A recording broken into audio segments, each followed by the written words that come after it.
was identified as mentally retarded, put back from the 5th grade into the 4th grade, and stayed in that category until I got out of high school. I don't have any college training, but I met a high school teacher who one day changed my life. I was waiting on another student, and when he came in, he said to me, "Young man, go to the board and write what I'm about to tell you." And I said, I can't do that, sir. He said, "Why not?" I said, "I'm not one of your students." He said, "It doesn't matter. Follow my directions now." I said, "I can't do that, sir." He said, "Why not?" I said, "Because I'm educable mentally retarded." And he came from behind his desk and he looked at me. He said, "Don't ever say that again. Someone's opinion of you does not have to become your reality."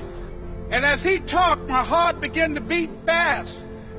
Tears began to run down my eyes, and I was in the back just listening to him, because the speech he was giving, that speech was for me. And he said, "Les Brown," he said, "if you want to do anything worthwhile in life, you've got to be hungry." I told Mr. Washington I wanted to become a disc jockey. And so I started working to develop myself. He said, "I want you to practice every day being a disc jockey." I said, "But I don't have any job now." He said, "It doesn't matter."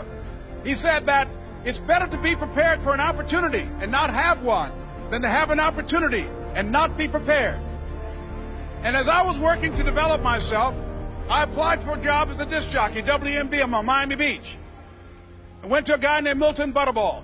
I said, "How you doing, Mr. Butterball? I'd like to get a job as a disc jockey." He looked at me, he said, "You have any broadcast background?" I said, "No, sir, I don't." "You have any journalism background?" I said, "No, sir, I don't." He said, "We don't have any jobs available." I said, "Yes, sir." I went back to Mr. Washington and I told him. He said, "Don't take it personally." He said, "Most people are so negative, they will have to say no 7 times before they say yes." He said, "Go back again." So I went back again. I said, "How you doing, Mr. Butterball? My name is Les Brown." He said, "I know what your name is. What do you want?" I said, "I'd like to know whether or not you have any jobs at disc jockey, sir." He said, "Didn't I just tell you yesterday we didn't have any jobs?" I said, "Yes, sir, but I know whether or not somebody got laid off or somebody was fired, sir." He said, "No one was laid off or fired. Now get on out of here." I came back the next day like I was seeing you for the first time. I said, "Hello, Mr. Butterball, how are you?" He looked at me with rage. He said, "Go get me some coffee." I said, "Yes, sir." And I went to get him some coffee. After a while, I would get their lunch and dinner, and I would go in the control rooms and take the disc jockeys their food, and I would not leave until they would ask me to leave. One Saturday afternoon, while I was at the radio station, a guy named Rock was drinking while he was on the air. I was the only one there, looking at him through the control room windows, walking back and forth, young, ready, and hungry. Pretty soon the phone rang, and it was the general manager. And I answered the phone. I said, "Hello?" He said, "Les, this is Mr. Klein." I said, "I know." He said, "Rock can't finish his program." I said, "I know." He said, "Would you call one of the other DJs in?" I said, "Yes, sir." I hung the phone up. I said, "Now he must think I'm crazy." I called my mom and my girlfriend, Cassandra. I said, "Y'all turn up the radio and come out on the front porch. I'm about to come on the air." I waited for about 20 minutes, and I called him back. I said, "Mr. Klein, I can't find nobody." He said, "Young boy, do you know how to work the controls?" I said, "Yes, sir." He said, "Go in there and don't say nothing here." I said, "Yes, sir." I couldn't wait to get behind those controls. I put on an old Stevie Wonder record called Fingertips. I sat down behind that turntable. I said, "Look out, this is me, LB Triple P, Les Brown, your platter playing papa. There were none before me, and there will be none after me. Therefore, that makes me the one and only. Young and single and love to mingle, certified, bona fide, indubitably qualified to bring you satisfaction, a whole lot of action. Look out, baby, I'm your love man." I was hungry. I was hungry. You got to be hungry.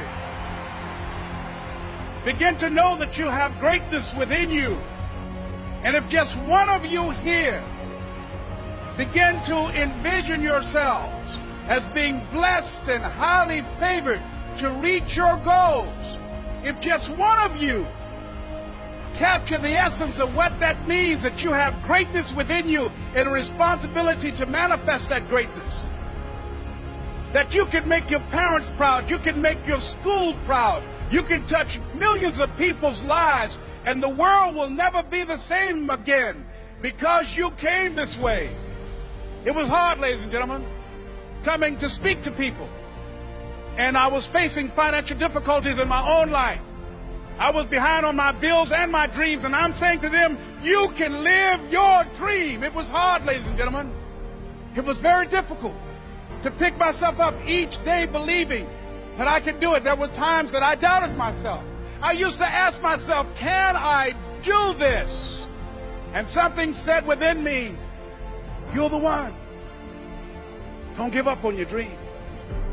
By continuing to push forward, by continuing to run toward my dream, that one day I would have my own talk show.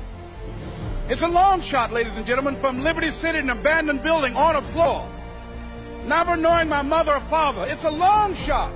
Being here with you today in this dome in Atlanta, it's a long shot. No college training, labeled educable, mentally retarded, but I kept running toward my dream.